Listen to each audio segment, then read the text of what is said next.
नमस्कार प्यारे बच्चों, कैसे हो बेटा? सभी अच्छे हैं ना? बेटा आज हम पढ़ेंगे पार्ट नंबर 15 लकीर के फ़कीर। ठीक है बेटा, तो सभी ध्यान से सुनेंगे।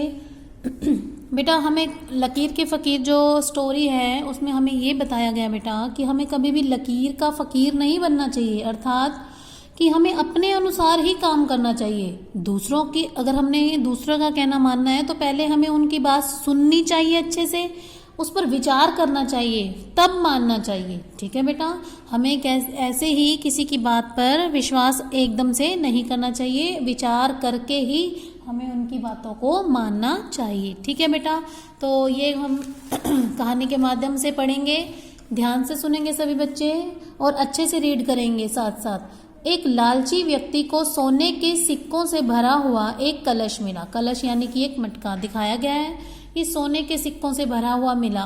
वह जहां भी जाता था कलश अपने साथ रखता था। जहां, क्योंकि सोने के सिक्कों से भरा हुआ था इसलिए वो अपने साथ ही रखता था। उसे डर था कि कोई उसके कलश को उससे छीन न ले। इसी तरह कई दिन महीने बीत गए। कार्तिक माह का समय था। कार्तिक मास यानी कि कार्तिक का महीना था। कार्तिक माह में नदियों का स्नान और उसमें दीप दान से बड़ा पुण्य प्राप्त होता है। यानी कार्तिक के महीने में लोग नदियों में स्नान करने के लिए जाते हैं और उसमें दीपक का दान करते हैं। गांव वाले कार्तिक पूर्णिमा को गंगा स्नान के लिए जा रहे थे, क्योंकि बहुत पुण्य मिलता था, इसलिए कार्तिक की पूर्णिमा को जो गांव वाले थे वो भी गंगा स्नान के लिए जा रहे थे, यानी हरिद्वार जा रहे थे। लालची व्यक्ति को पता चला कि उसके गांव वाले स्नान करने गंगा जी जा रहे हैं। उसकी भी इच्छा हुई कि गंगा जी का स्नान करने जाना चाहिए, यानी उसका भी मन हुआ कि वो भी स्नान करने जाए। उसके सामने सोने के सिक्कों से भरा कलश एक समस्या थी, क्योंकि बहुत सारे सोने के सिक्के थे उसके पास। वह कलश, अब समस्या किस प्रकार थी? वह कलश घर में भी नहीं रख सकता था क्योंकि घर में चोरी होने का भय था। पड़ोसी को भी नहीं सौंप सकता था क्योंकि बेईमानी का डर था कि कभी पड़ोसी जो है वो बेईमान ना हो जाए।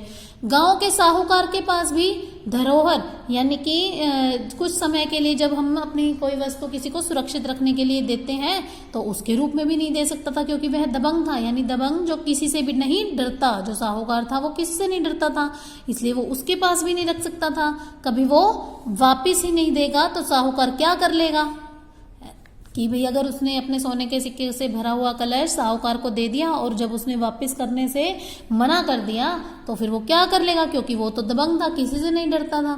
सभी ओर से समस्याओं को देखकर उसने कलश साथ ही ले जाने का निश्चय किया। उसने सोचा कि मैं अपने साथ ही कलश को गंगा जी ले जाता हूँ।